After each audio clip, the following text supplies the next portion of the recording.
are cherished and celebrated by their community. As this video was going viral and everybody was talking about the performance of Miss Joanna, who has no doubt in her mind that she matters and that her gift is needed by the world, everyone was thinking about Joanna now. But my teacher hat, my leader hat went on, and immediately I was thinking about Joanna 5 years from now and celebrated by their community. 10 years from now. As this video was going viral and everybody was talking about the performance of Miss Joanna, who has no doubt in her mind that she matters and that her gift is needed by the world, everyone was thinking about Joanna now. But my teacher hat, my leader hat went on, and immediately I was thinking about Joanna 5 years from now and celebrated by their community. As this video was going viral and everybody was talking about the performance of Miss Joanna, who has no doubt in her mind that she matters and that her gift is needed by the world, everyone was thinking about Joanna now. But my teacher hat, my leader hat went on, and immediately I was thinking about Joanna 5 years and celebrated by their community. As this video was going viral and everybody was talking about the performance of Miss Joanna, who has no doubt in her mind that she matters and that her gift is needed by the world, everyone was thinking about Joanna now. But my teacher hat, my leader hat went on, and immediately I was thinking about Joanna 5 years and celebrated by their community.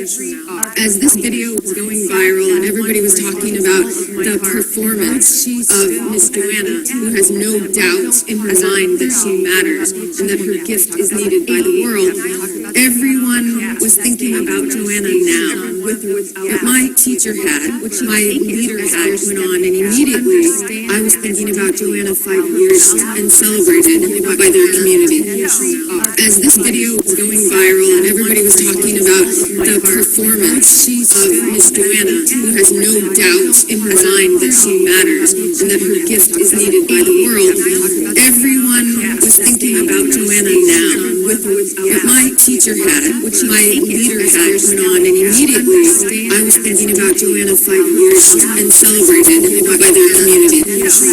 As this video was going viral and everybody was talking about the performance of Miss Joanna, who has no doubt in her mind that she matters and that her gift is needed by the world, everyone was thinking about Joanna now. But my teacher hat, my leader hat, were they willing to give of themselves? The scale was a scale from 1 to 5. So in 4th grade, kids were about 5, 3.72. So when I share this with leaders and I share this with the community, the first reaction is, well, that's not so bad. That's not so bad, Angela, 3.72 out of 5. If you do not understand that mattering is an essential need. It is not an emotion, it's an essential need. It is as fundamental to our life, to our health, to our well-being as food, water, shelter, and air. So would we be saying that about other essential needs? Would we say it's okay for 3.72% of our kids to have access to clean water, or to have shelter that is safe and risk-free? We certainly would not be saying that when we look at 12th graders at a level of 2.04. Out of 5 kids come to school hopeless, feeling disengaged, not because you don't have a technology or a bell and whistle in your classroom, but because they don't see the possibilities of learning now and their future as learners. This is a pandemic that absolutely must be addressed. And the people that are going to be able to change this at scale are sitting right here in this room. There will not be a technology that will change lives and change the world. Technology, as incredible as it is neutral. Technology doesn't change the world, people change the world, specifically the people in this room. Teachers and leaders and community members that showed up here today for exactly that reason, to change this, to eradicate permanently the gap, which is the foundation of the demise of not just learning, but of our humanity. These are the words that the American workforce, and I would bet to guess that the Canadian workforce, we would get similar results. This is the largest study Gallup did in 2015 with 100,000 United States employees. And of their own description, described their journey as learners and leaders in this way. I feel bored, I feel depressed, I feel complacent, I feel weary, I feel disgruntled. 88 million human beings that are leading our children in some way, parenting our children in some way, are feeling like this. Do you think this affects performance? Absolutely. And we are spending over $1 trillion with a T trying to turn this around. The number one reason cited for each and every one of these feelings, and what the New York Times called the working dead workforce, is this. I feel depressed. I feel disgruntled. I feel like I can't get out of bed because when I go to work, I feel like I don't matter, that I'm not valued, that I'm not appreciated, that I don't feel noticed and noted for precisely who I am. And I certainly am not cherished and celebrated. Trillions of dollars are spent on grown-ups and in schools to turn around this gap. And it doesn't matter where it is. It doesn't matter who it is. This was a note I got, one of the first calls I got from an organization, which were a set of Wall Street executives. And the organizer of the event shared this note with me. And I remember thinking when I was talking to him and he was sobbing on the phone, I just want to know I matter. I was thinking, you make more money than God. Like, I don't understand. Like, how can you feel? Because I'd spent my whole life in education working with what we call at-promise communities, people that I thought were the only individuals on earth that needed to know they mattered, because I didn't realize at that point myself that this was an essential human need. It doesn't matter if you are working on Wall Street or you are a man living on the street. Every single human being needs food, water, shelter, air, and they need to know, not simply want to know, that they are noticed, that they are valued, and that they are essential to someone else in the world or in their community. These are human needs, longings that we are wired biologically to be driven by. Do those needs get met in our schools? Do kids feel noticed? Do they feel recognized and valued because they are there?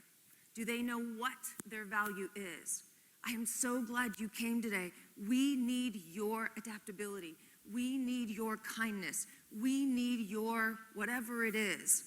Every single student has something that we need. Do they feel essential? That if there was an empty seat, my friend talks about the quest of the empty seat, would they know that they were missed? When they came the next day, would we say, oh, you are here, we are whole again.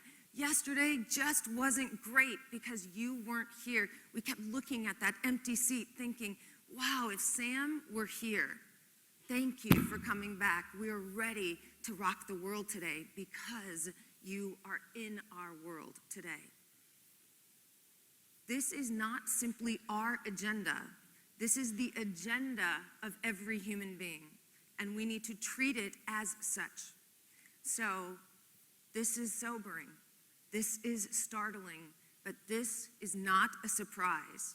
In the last 3 years, watching the message of mattering spread at scale, the number one heartbreak that is talked about, that I'm reached out for, is feeling like I don't matter enough, that I don't want to live.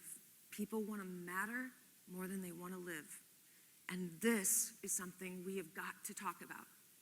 This agenda is so precious and so urgent that I did not want to leave at chance what it is we do to turn this around. So I talked to kids, not 1, not 2, not 5, not 8. I talked to 500,000 students, grade K all the way up to 12th grade. And I asked them one simple question. Close your eyes and think about the last time you felt like this. This was a young lady I met at the doctor's office. And I was sitting there, I had walked my daughter in to get the beginning of the school, her shots and immunizations and all that good stuff. And she was wearing this. And her mother said she's had this on for 3 weeks. This is the face she's had for 3 weeks. Abby and I walked in, we sat down right beside her. She looked at us without anything. She goes, I'm 5. I'm 5. Did you know I'm 5? I'm 5. I'm going to school. I'm 5. And she literally was about to burst. And her mom said, I can barely get that off her before she tries to go to bed, and trying to give her a bath is a nightmare because she is running to school. She's not just walking and sauntering in, she is running to school. I want you to think about the last time that you felt this way, that you ran to work, that you were bursting. This is my face last night. Anybody that saw me at the event, this was my face last night.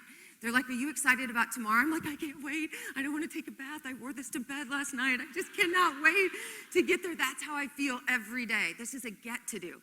So I want to know when that stopped. When did that stop? Because for my children, I know exactly the day that it stopped. For Ryan, it was in 3rd grade. For Abigail, it was in 6th grade. And it never started again. So after 500,000 responses to the question, what would make it start again? What is the one thing that school could do, that your teacher could do, that we could do as a community to make you know, not just feel, to make you know that you are noticed and valued and essential to this classroom and to our world? And they responded at scale. We categorized their responses and looked over not just age and grade and gender, and it was amazing because the responses were consistent. They said food, water, shelter, and air, but the amount they needed was different. For example, kindergartners did not say, I need you to notice me, because if you've been around a 5-year-old, I taught kindergarten, if you don't notice every child and notice every little element on them, you don't have a shot at doing anything the rest of the day. They will attach themselves to your legs, and you will have to crawl them back into your classroom. And if you miss, they'll give you a pass. Like one day, I missed, and this little girl stands in front of me, and she's like, Mrs. Maiers, what is wrong with you? Do you not notice? I got bangs. I got bangs today. How could you just not notice that my barrette is on the left-hand side and not the right-hand side? So they'll be like, okay, I can give you a pass today, but tomorrow, you better step it up, Missy. So they did not say notice me, but high school boys specifically, their number one thing that threw me, I actually thought the research was wrong, and I went back to my team, and I'm like, you need to think about this. They said, say my name. I said, what are you talking about? What do you mean, say their name? I'd spent so much time in elementary and not as much time in high school. I said, what do you mean, say my name? And we started looking and talking to kids, and they said, we can go all semester and not ever hear our name. The most important word in the world to a human being. It is our identity. It is our knowledge and confirmation that we exist to the world. That's why people are addicted to social media. Because people are saying their name in 17 seconds, like, oh my gosh, do I exist? Somebody hasn't said my name for 17 seconds. It's biological. So we started taking the journey of the customer and sitting in desks and listening to the language. And in kindergarten, you say every kid's name. But in 8th grade, the first words out of teachers' mouths are, today in math class, boys and girls, this is our work. 48 minutes later, we go to science. Today in science, this is our work. Today in history. And unless you do something that is deserving of having your name called, which most of the time isn't for being cherished, then you don't get your name said. This is devastating. Say my name. That really is all it takes. We wanted to see what the implications are for this research as it moves to connect the world and workforce. So we worked with the largest employee engagement network online, and we asked them the same thing. When is the last time you ran to work? Like, could burst inside, you couldn't wait to get to work. You were looking at the clock, it's 3 a.m., only 3 more hours and I get to go there. 4 a.m., it's only 2 more hours, so I get to go there. And I want you to take a look at their responses. So just a reminder, this is what kids said. Take a look. This is what grown-ups said. What do you notice? Turn to someone next to you. What do you notice? Is this surprising? Almost word for word. A little bit of shift. They might not have said, notice me. They said, focus on me. This is a reminder that these are human needs. We are wired to need these, not want these. And the only difference between a 5-year-old and a 55-year-old is that 5-year-olds are brave enough to stop you in your tracks and say, I'm hungry right now. I'm thirsty right now. And please, could you kiss my forehead? Because I don't feel like I matter right now. Somewhere along the way, we have made it socially unacceptable to get this need met. I was stranded on the tarmac on a multiple occasion, but there's a 3-hour rule, and it was like 2 hours and 58 minutes, and then you get a granola bar, and I was about to die. And so the guy behind me had a Cliff Bar. It was a flavor I didn't even like coconut or something. And I didn't know him from Adam, and I had no problem turning around and saying, can I please have half of that? I'm about to pass out right now. And he gave me half. But do we feel as comfortable asking strangers, or more importantly, friends and family, for that kiss on the forehead? Would you just please notice that I have bangs? I didn't have them last week, and I do, and no one noticed. We are all 5-year-olds. The transition, the antidote for changing learning, for changing lives, and for changing the world sits in this room and starts in this room. And this is the hardest endeavor, especially for individuals responsible for the care and the mattering of other people. We think that it is our birthright to do this, and we are right about that. We show up to work, we run to work so that we can change lives and change the world. And the only thing that we forget to do is recognize that we are in that world. And those needs are as much our right as they are our students' right. It is not a selfish act to take care of ourselves, to take time for ourselves. When I say these words to you, you matter. I am not saying them to inspire you. I'm not saying them to motivate you. I'm not even saying them to make you feel better about yourself. You have friends for that. I'm saying this to remind you that it is your greatest responsibility as a leader, as an educator, to take responsibility for your own worthiness. You cannot lead, you cannot teach from a place of unworthiness. Your bucket has to be full before you give what you have to someone else. So understanding that if you do not eat right, or you don't drink enough water a day, or you don't get enough sleep, that your performance will be impacted. Understanding that if you come from a place of unworthiness, your performance as an educator, as a leader, and a change agent will be impacted. I want you at this moment to take a pen, to take your phone, your computer, and if you don't have those utensils, use your arm and write in the air, because I want you to feel these words with your entire body. I want you, in the biggest letters you can, to write these 2 words: I matter, period. And I want you to put pressure on your neighbor in case you think they're gonna opt out of this. There's no opting out. So turn and stare at them like they're not writing, they're not saying the word, point them out to me, I'll bring them on stage. I matter, period. I matter, period.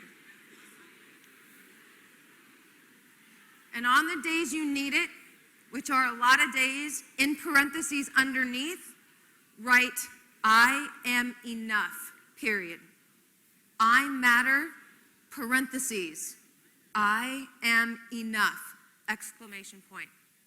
There's nothing else that goes on that. I'm enough when I do this. I'm enough if I accomplish this. I'm enough. There's no whens, there's no ifs, there's no thens. There's a period on the end of that. Who you are right now is enough. And we do not allow ourselves to celebrate enough. We put words like just in front of our name. I'm just a teacher. I'm just a mom. I'm just a third grader. The most dangerous word in the human language is the word just. Because when we put it in front of anything, we have told the world that we are not worthy of value. And if we devalue ourselves, how are we going to turn to kids and expect them to do something that we're not taking responsibility for? So here's the deal. Just like eating right and exercising, they are not events. You cannot eat right 2 days a week and then eat chocolate for the rest of the week. I know this in my heart. It's just hard to try that out. Just like you can't exercise 2 days a week and expect to be in optimal performance. They have to become habitual. They have to become a part of your routine and your ritual. And science says in order for this to happen, it takes about 30 consecutive days. 30 consecutive days to build a new habit, to gain a ritual that becomes embedded in your life.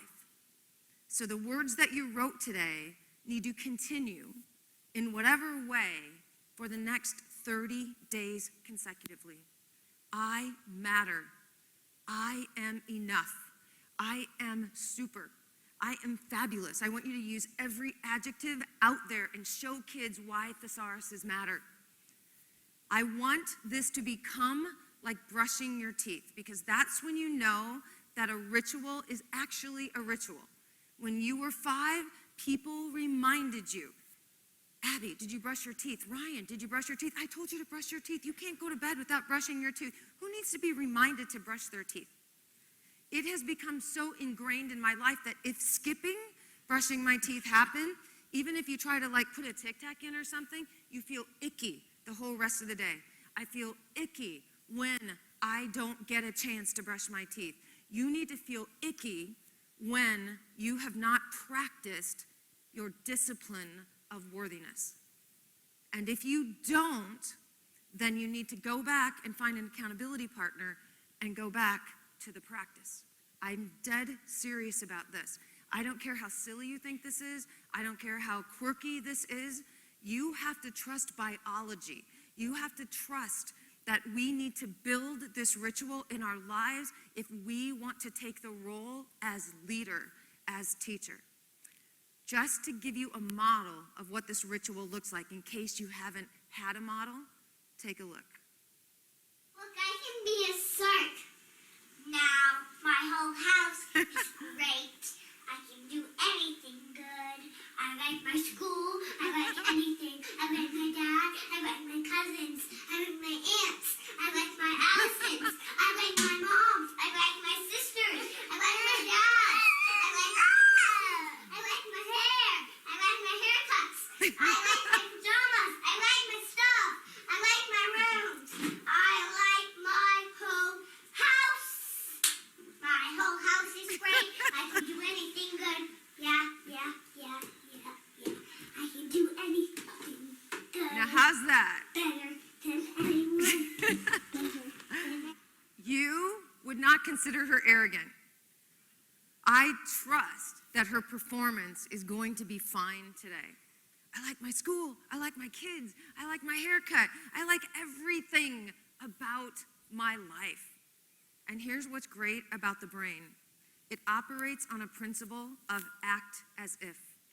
There are things that we call mirror neurons, and that even if you don't do it and you mirror that behavior in your mind, your brain doesn't know the difference.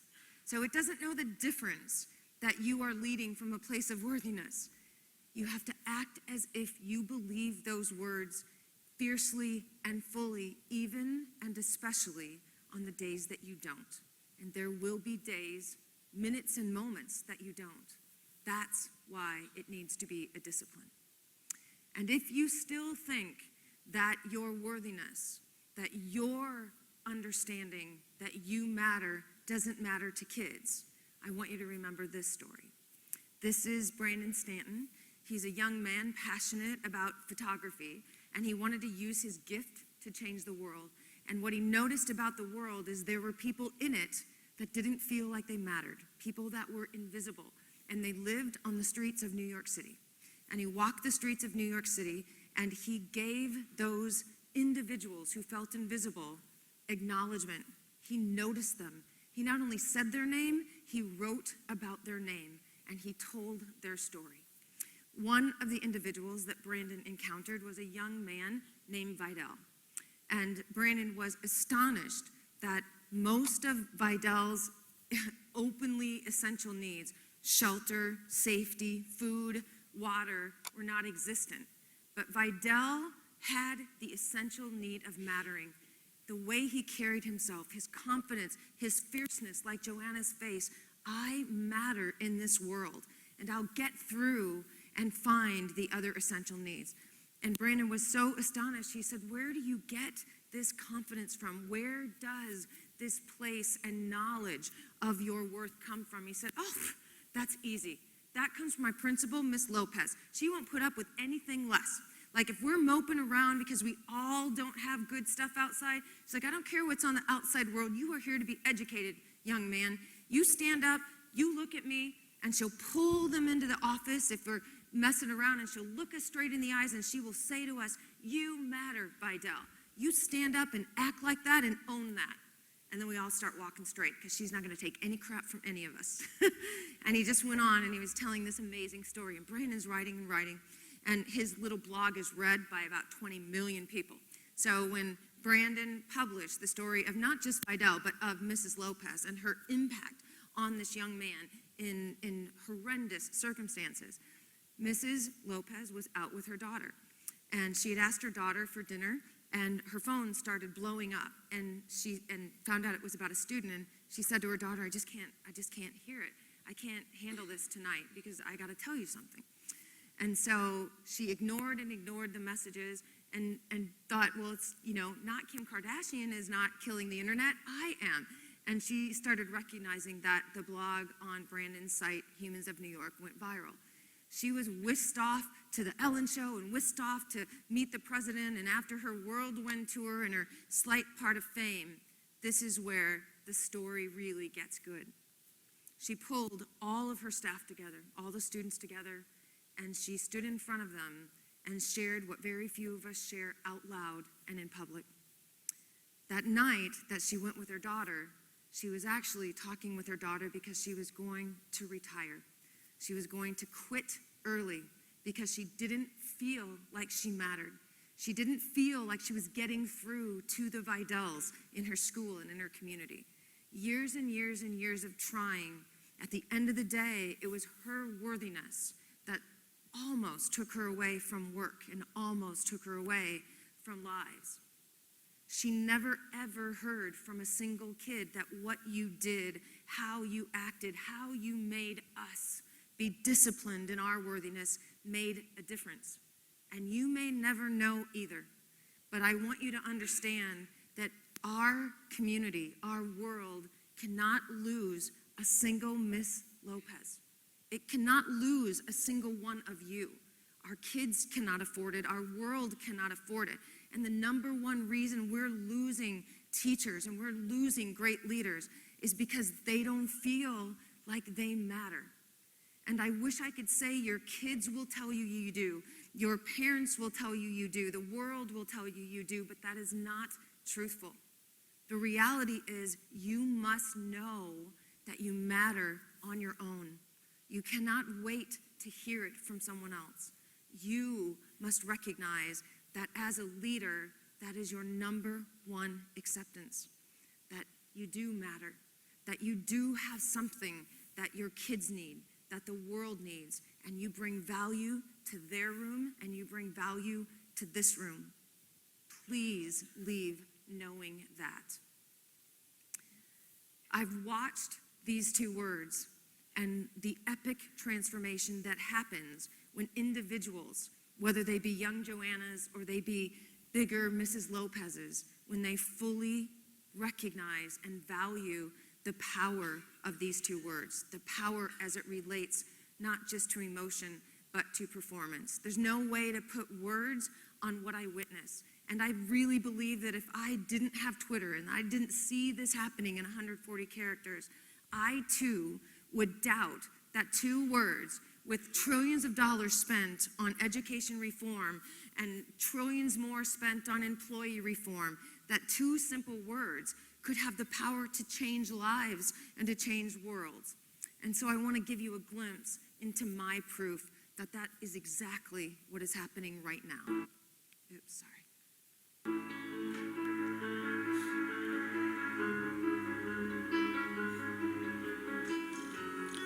Two words. These two words can change your mood, they can change your mind, they can change your heart. I'm going to make the case today that these two words can change lives and change the world if we understand them and we leverage them in the right way. This is not an ego thing. This is a DNA thing. We were created for significance.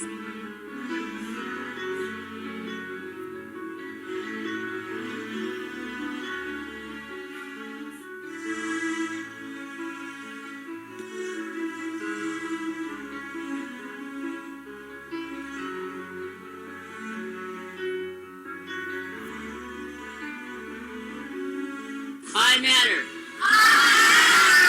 I am a genius. I am a genius and the world needs my contribution.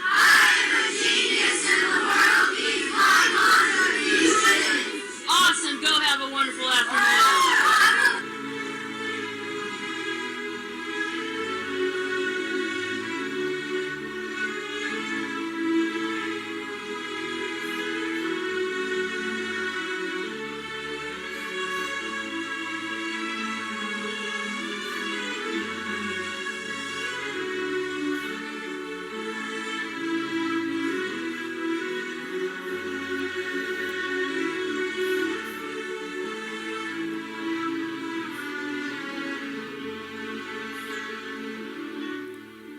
What if you carried a notebook?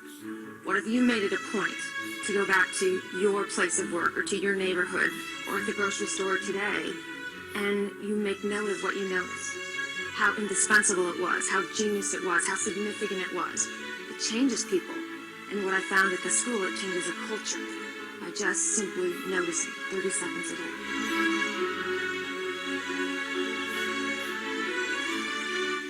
I have to tell you a secret. You matter. Epic transformation. I've been in education, this is my 28th year, and I've seen reform. I've seen hundreds, thousands, millions of dollars on reformation, and I've rarely seen lives changed epically. There's incremental changes. There's a pocket here and a pocket there. I have never, ever seen transformation at this scale. And what is beautiful is reformation costs millions, trillions, and transformation is almost always free and it's permanent. These two words are free, and the epic transformation is permanent, and it is immediate. It is stunning and breathtaking. And the most breathtaking part of the entire movement is that everything you saw in that video was driven by young people. One small act where they were the ones to notice the mattering gap. And they were the ones to come together and say, we are going to choose to fix this. Not only can we must. And started with one act, one gesture, one attempt to bring attention to what they see surrounding them. A world hurting, a world challenged, a world hopeless. And they see it as their moral duty to bring hope and possibility and worth to everyone they encounter in the world. And with social media, that's exactly what they've done. Every act, every action, every epic change that I have seen has been driven by the most passionate, compassionate, hopeful generation in our lifetime. It is their legacy. They are the generation that the world has been waiting on. And we get to be their teachers. We get to be their leaders. I call them my CMOs, my Chief Movement Officer. And to date, we estimate that Choose to Matter is in over 60,000 classrooms in 100 countries, and we're coming up on about 1 million students who see it as their duty every day to own their genius, to take responsibility for that and share it openly and fully with the world towards something bigger than their own agenda. This is a spectacular generation when we talk about kids today. None of the reports that we see in the world and in the workforce represent these students. These are 5-year-olds to 15-year-olds that the world hasn't yet met, but we have. And it is our duty to show them what leading from a place of worthiness looks like, sounds like, and feels like. Here is our challenge, and here is our choice. I can make the case that mattering matters. But at the end of the day, this is an inside-out decision. This is a moment-by-moment, breath-by-breath, sometimes second-by-second choice that you must make, that we must make. And even though everything I'm talking about is common sense, you know what it feels like to feel recognized. You know what it sounds like to hear your name followed by, I so appreciate you, Sam, that you came. Dino, thank you so much for making me feel like a part of this community. We know this in our minds and in our hearts, but exercising this as a deliberate, conscious, conscientious choice as a system is another thing. So many people think this is a movement of emotion and not a movement of performance and behavior. So we need to take a lesson from the large, massive organizations that understand something that we must embrace. That we are no longer fighting for mind share. We are fighting for heart share. And if you have heart share, you own the space. You are indispensable in the lives of your customers. These aren't just successful brands. These are brands that are untouchable. There are other brands that live up to them, but they are untouchable because they have what every brand wants. They have the heart and emotion. Starbucks doesn't sell coffee. Starbucks sells an experience to come together with friends over a beverage specially made for you. Starbucks coffee is awful. It's terrible. That's why it's got all that stuff inside of it. People are not paying $6 for Starbucks coffee because it's good coffee.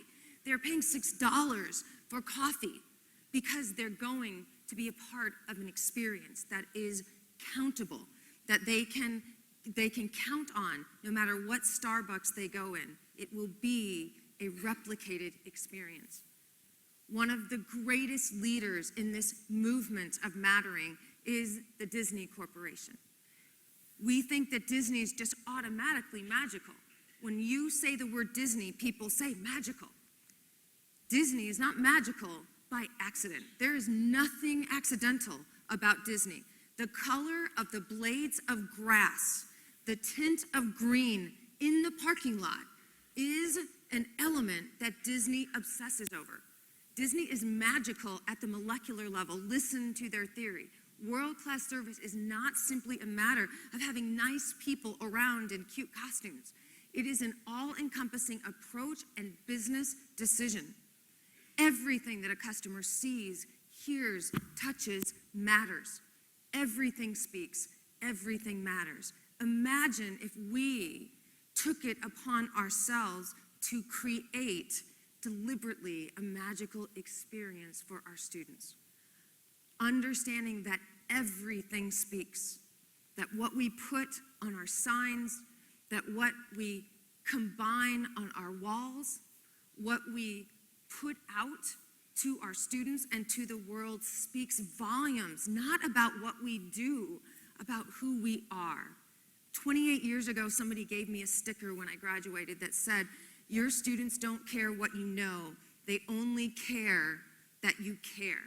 And when they know you care, they'll listen to what you know. And that wasn't so eloquent, but it was something along that lines on a really pretty plaque. But I've taken that with me. They don't care if you fail at your strategy or you touch a button on technology and it doesn't have a bell and whistle. They don't care if you fail. They care that you are you, that you bring your beautifulness, that you bring your confidence to work with you every day. And you do that especially on the days that you don't want to do that, and you tell them why you are showing up the way you show up. Everything speaks and everything matters. This is not ideology. This is biology. At the molecular level, it is in our DNA to understand that you don't have a shot at those things that we want from kids. High-level functioning, reasoning, analytics, critical thinking, all those buzzwords that we have, you don't get to those except through the heart. And unless you get the heart, you don't have a shot biologically at the frontal lobe. You must secure the heart. And I want to show you that you can do that in seconds a day. Seconds a day. Not 5 hours, not a revisiting of your whole schedule, seconds a day. And here's the framework. It's called 2-5-2. The 2 represents the first 2 to 20 seconds of an interaction you have with another human being. It doesn't matter where that interaction is. It could be in the hallway. It could be at the front desk. It could be right away when you meet them at the front door of your classroom. What matters is your presence during that first 2 to 20 seconds. Malcolm Gladwell speaks about this and the science behind it in his book, Blink. So here's what has to happen in the first 2 to 20 seconds with an interaction with a human being. They need to walk away feeling noticed. They're not going to say this to you unless they're 5. Look at me. My barrette is on the left-hand side. I have purple shoes and bangs. Look at me. Do not walk past me. Do not see past me. Notice me. Say my name. I want you to put this into practice. I want you to prove to yourself. This was a little experiment I did as a traveler, because traveling can turn a very happy person into a very not happy person very quickly. And so on the days that I was not happy, which were most of them, I worked really hard to do this. So whoever I was engaging at, whether it's the lady at the counter or the customer service agent because my flight was 4 hours late, or somebody next to me, I looked at them, I said their name. And there's research behind an interaction that if you say a person's name 3 times in the interaction, it changes the physiology of that interaction. It changes people. And you get all these things happening. It's like doors open up. Thank you, Sandy. I know it must be hard today. It looks like everybody's mad because they missed their flight. I just wanted you to know you're doing a really good job. Oh, would you like first class, Mrs. Meyer? No, that never happened, ever, ever, ever. But this is what you have to do. Try that. Put your devices down. The first thing that kids should see when they walk in the room is your face. Your face. And the first thing they should hear is their name. And even if it isn't you saying it, you say to someone else, I just got this tweet yesterday. How apropos is that? Thank you for noticing me. So I don't just tweet people and say, yeah, thanks for following. I say their name. Thank you, James. It was great to connect with you. So good to meet you. Thank you. Not every single time, but I try very hard. This is a conscious, deliberate choice. So your walls can talk. It's not just up to you. Everything speaks and everything matters. How many times a day do you think kids go to that sign? Put them in charge of it. You put the first statements up there and then say, when you notice something amazing about someone in your presence, go change the board. It's up to us to make this decision, not just up to the teacher to make this decision. You got 2 to 20 seconds to get it done, and it changes everything. Everything opens up to you. The middle of the day. So whatever the arrangement is that you have with your students, so if you're a 48-minute period, the framework is the same. If you're all day with kids, the framework is the same. This is based on what the brain principles of primacy and recency, because what the brain processes is the totality of an experience. It doesn't process the middle. So even in the most magical experiences like Disney World, You go there, and if you went 5 days ago or 5 years ago, people will say, how was Disney World? Oh, it was fine. It was magical. It was great. What'd you do at 10:13?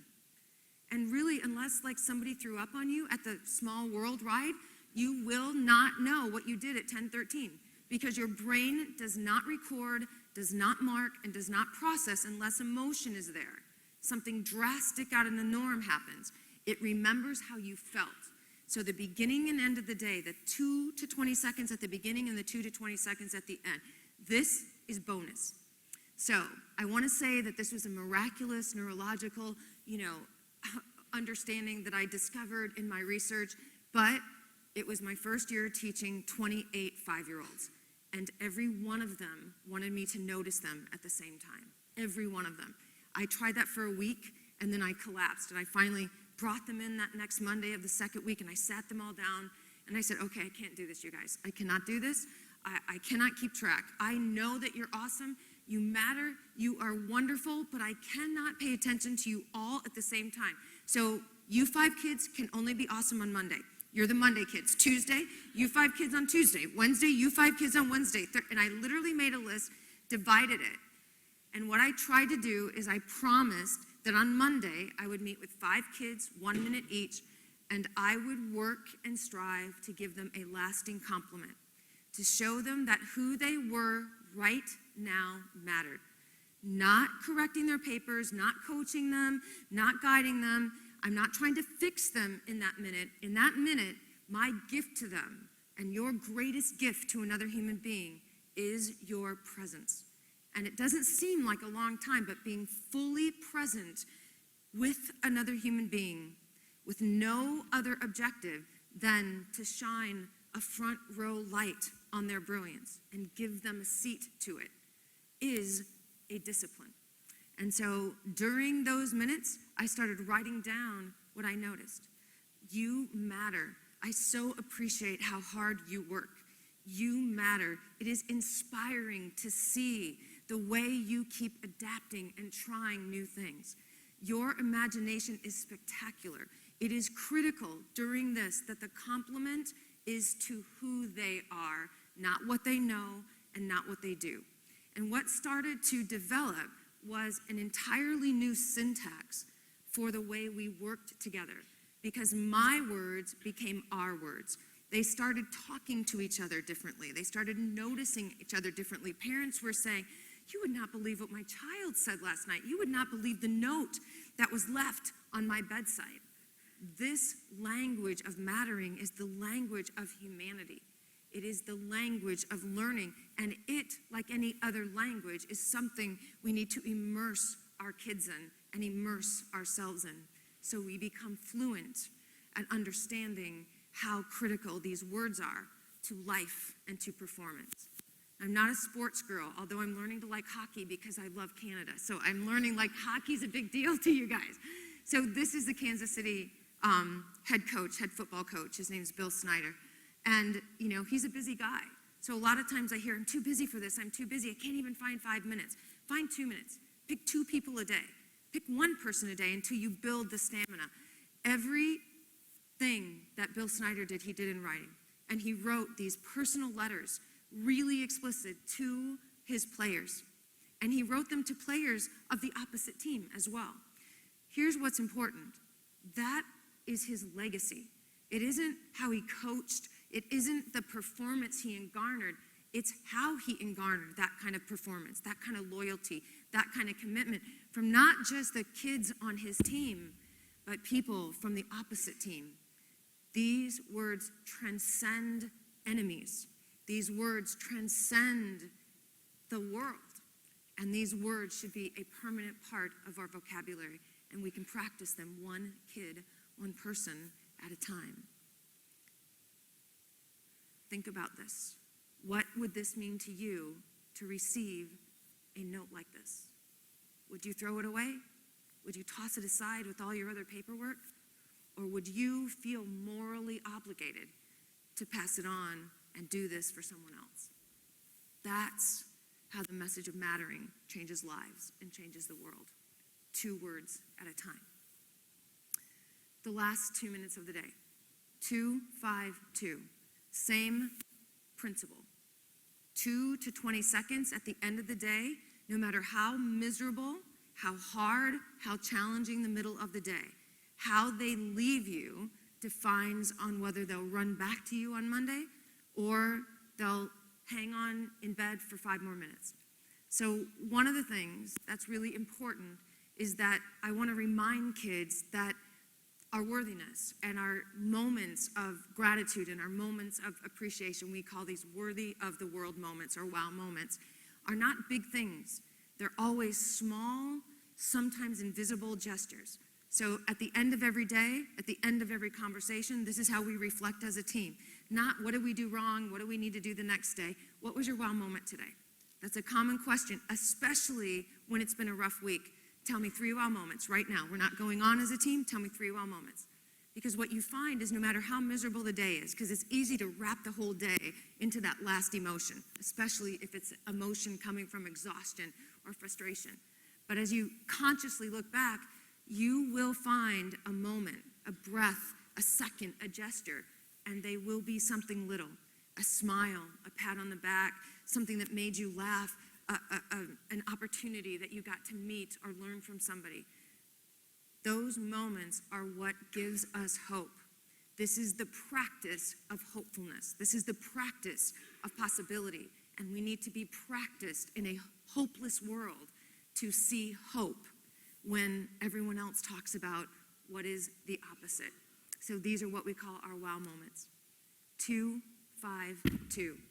As this became a practice in my life, in my work, in my classroom, the kids started competing. So imagine this competition as a society.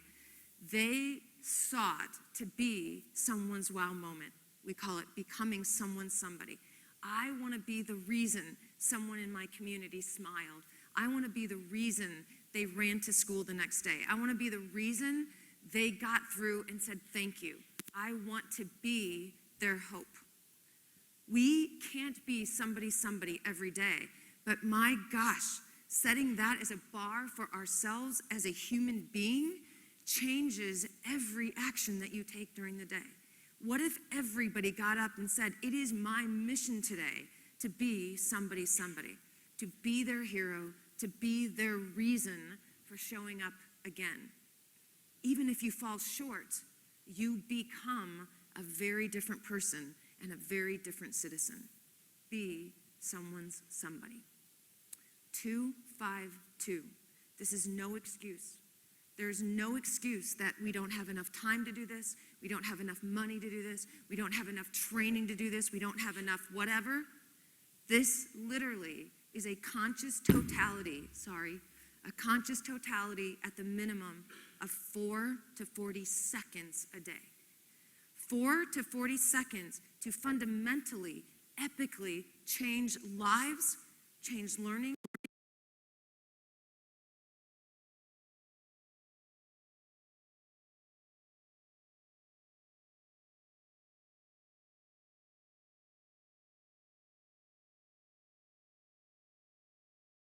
It right now. I want you to turn to someone next to you, look them in the eyes, and I want them to know that you believe they matter. I want you to say it like you believe it with all your might, and then I want them to say it back. So you get both, sending and receiving. Is it time? Okay.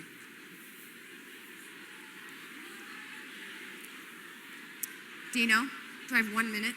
Okay, so sorry.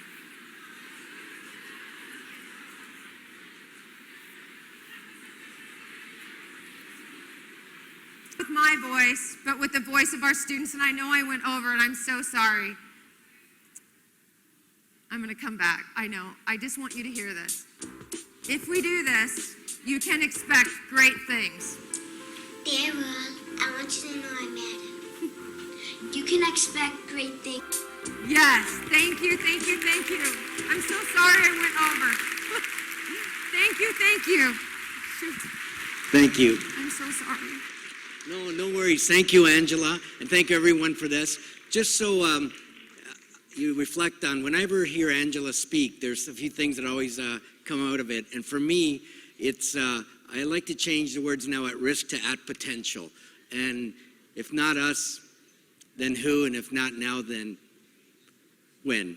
So enjoy the day. And one quick housekeeping item for those that like technology. There is an app for all the devices that are available, whether it's a smartphone or an Android. So you can go to the app or to the marketplace and download the app, and it tells you all the rooms, the sessions, and everything that's going on. So please enjoy the conference, and we'll see you later.